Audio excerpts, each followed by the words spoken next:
Selamat pagi teman-teman semua. Selamat datang di kelas kita. Ya, ini sesuatu yang istimewa karena pertama kali kita bertemu untuk di kelas pengantar perjanjian lama. Ya. Tentu kita akan berdoa terlebih dahulu untuk mengawali kelas perkuliahan kita. Saya mohon untuk Mbak Angel boleh memimpin di dalam doa. Dipersilakan. Oke, mari kita satu dalam doa. Kami ucap syukur Tuhan untuk saat ini kami boleh dipertemukan di tempat ini. Itu semua karena anugerah tuntunan-Mu Tuhan. Saat ini kami akan memulaikan pembelajaran kami. Engkau mohon Tuhan tuntun sertai. Biarlah hikmat-Mu dapat mengaruniakan Pak Kondang. Biarlah apapun yang dapat disampaikan dapat kami pelajari Tuhan. Dan dapat kami praktekkan dalam setiap kehidupan kami. Terima kasih Tuhan. Kami mengucap syukur dalam nama-Mu. Kami menyerahkan kegiatan saat ini dalam nama Tuhan Yesus, Tuhan dan Juru Selamat kami yang hidup. Amin. Amin. Ada satu istilah atau pepatah, tak kenal maka tak sayang ya. Ya memang saya hanya kenal Mbak Angel saja, yang lain belum kenal. Tapi saya akan memperkenalkan diri saya lebih dahulu. Nama saya Kondang Sri Toto Negoro. Jadi kalau lihat namanya pasti tahu orang Jawa ini ya. Meskipun mukanya Batak. Nah sekarang Pak Kondang mau masing-masing dari teman-teman memperkenalkan diri, mulai dari sampingnya Mbak Angel, sebutkan nama dan asal ya. Status enggak perlu disebutkan. Ya, mulai dari Mbak.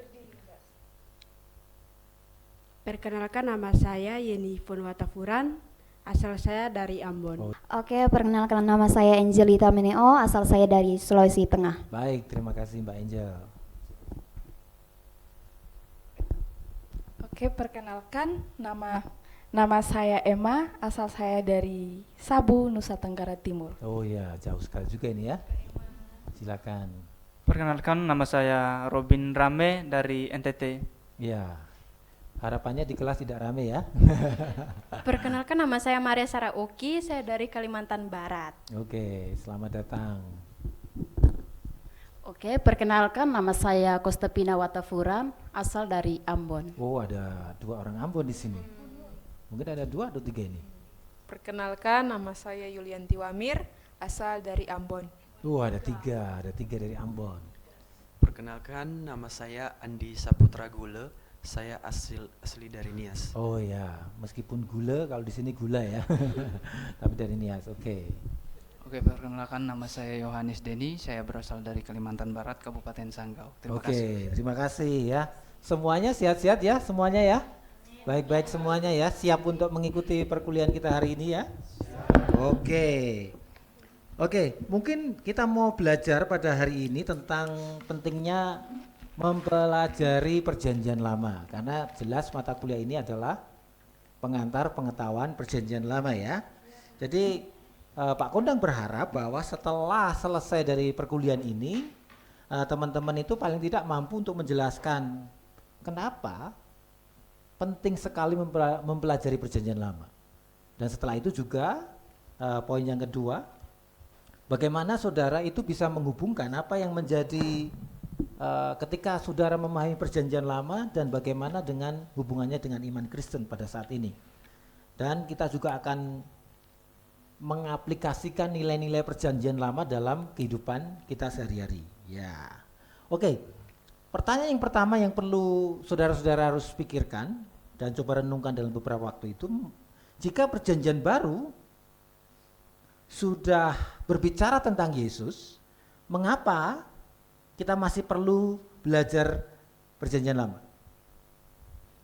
Coba, mungkin ada 1-2 yang mau menyampaikan pendapatnya. Saya ulangi lagi, jika perjanjian baru sudah berbicara mengenai Yesus, mengapa teman-teman di sini masih perlu belajar perjanjian lama? Ada yang bisa kasih pendapat? Silahkan, siapa saja?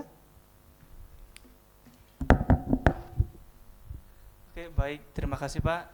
Sedikit menanggapi mengapa kita penting memahami perjanjian lama meskipun perjanjian baru sudah ada. Karena dalam PL sendiri, dengan memahami PL kita dapat memahami secara utuh tentang Mesias yang sudah dinubuatkan dalam perjanjian lama. Begitu, Oke, Pak. mantap sekali ya. Ada lagi satu dari mahasiswi, salah satu? Silakan, siapa saja? Silahkan. Salah satu, wah ini cewek-cewek kenapa semuanya diem aja ya? Silakan, salah satu, Mbak Yanti dari Ambon, silakan. Wah, kita perlu dengar suaranya Mbak Yanti nih. Silakan. Ya, terima kasih atas kesempatan yang diberikan untuk memahami perjanjian lama. Kita harus Mengapa kita perlu kalau Yesus sudah cukup?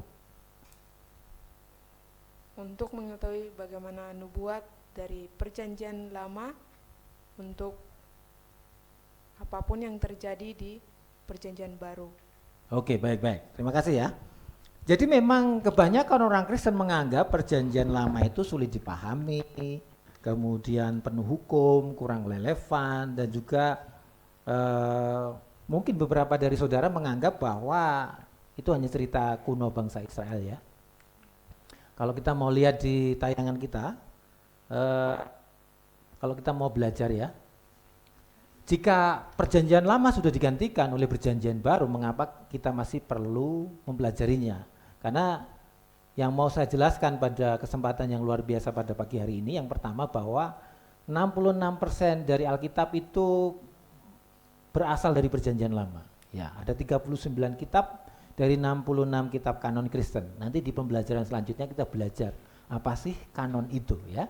Dan juga kita mengetahui mengapa itu penting bahwa 100 kali dalam PB Yesus itu sering mengutip PL ya, dalam pelayanannya ya. Dan kita juga mengetahui bahwa tanpa perjanjian lama, perjanjian baru tidak bisa dipenuhi, tidak bisa dipahami sepenuhnya.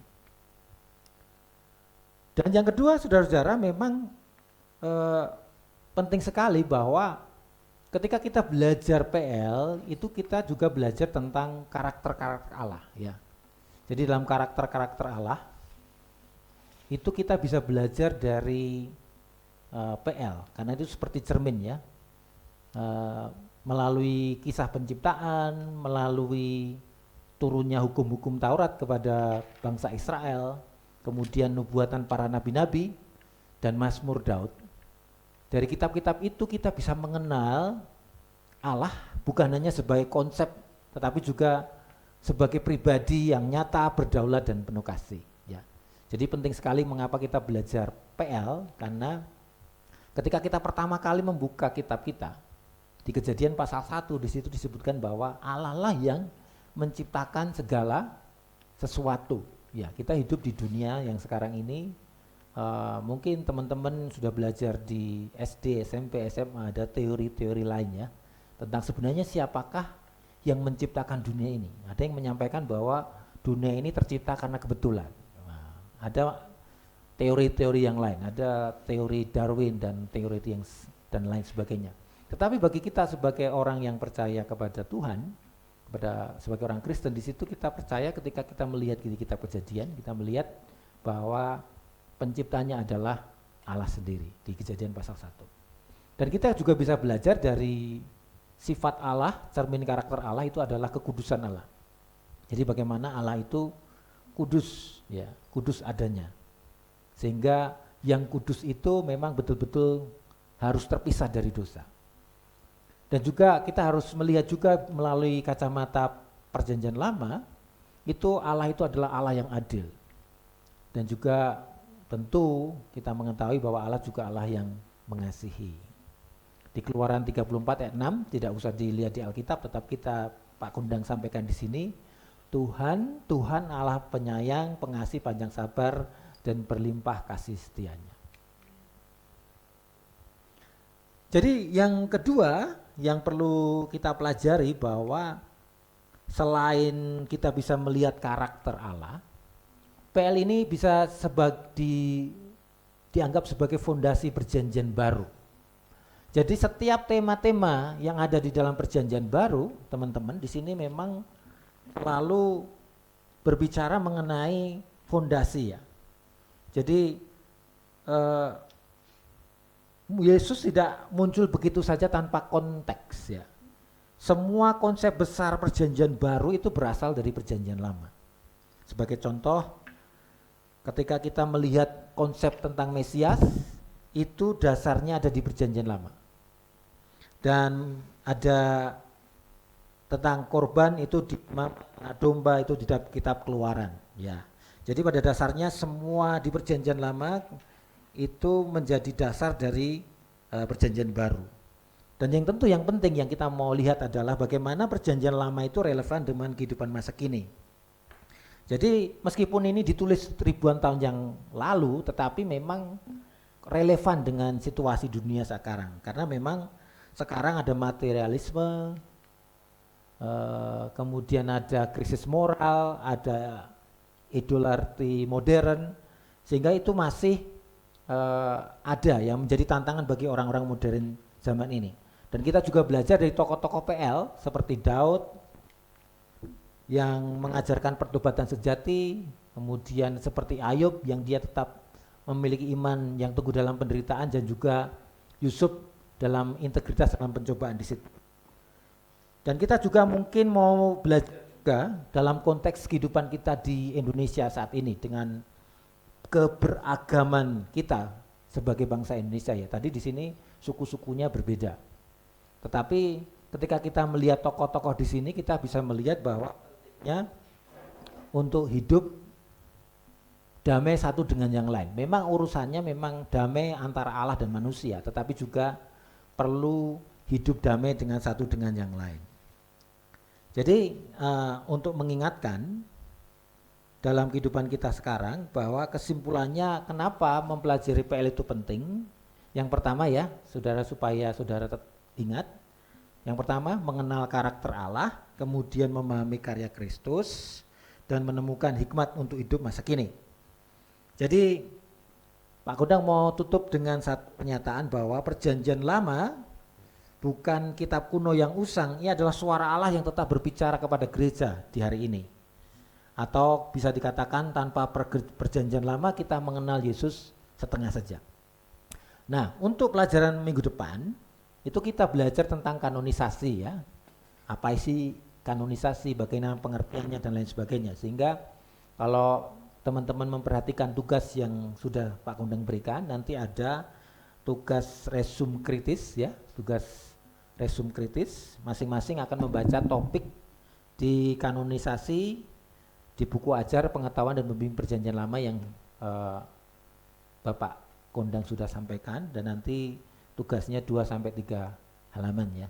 Nah, sebelum saya tutup dengan doa untuk teman-teman semua untuk mengakhiri kelas kita, apakah ada pertanyaan? Apakah semuanya jelas? Jelas semua, ya? Atau memang tidak suka bertanya? Jelas, ya? Jadi itu saja yang bisa saya sampaikan. Mohon bisa salah satu dari teman-teman untuk menutup di dalam doa. Siapa yang mau berdoa? Tadi sudah dibuka dengan suara mahasiswi, sekarang ditutup dengan suara mahasiswa. Mungkin Mas Gule, silakan berdoa. Mari kita berdoa. Tuhan, kami bersyukur untuk penyertaan-Mu dalam pembelajaran kami, dan biarlah apa yang kami pelajari pada pagi hari ini kami bisa aplikasikan di dalam kehidupan kami, anak-anak-Mu yang telah belajar di tempat ini. Tuhan, berkati Pak Gondang yang menyampaikan materi kepada kami, sertai pelayanannya beserta keluarganya, ya Tuhan. Terima kasih, di dalam nama-Mu kami berdoa dan mengucap syukur. Amin. Terima kasih untuk kelas kita pada hari ini. Pagi hari ini saya berharap teman-teman tetap sehat, semangat mengerjakan tugas, dan boleh memulai semester ini dengan baik. Dan mohon jangan lupa untuk mengerjakan tugasnya dengan baik juga, ya. Sampai jumpa di pertemuan minggu depan. Ya, Tuhan memberkati.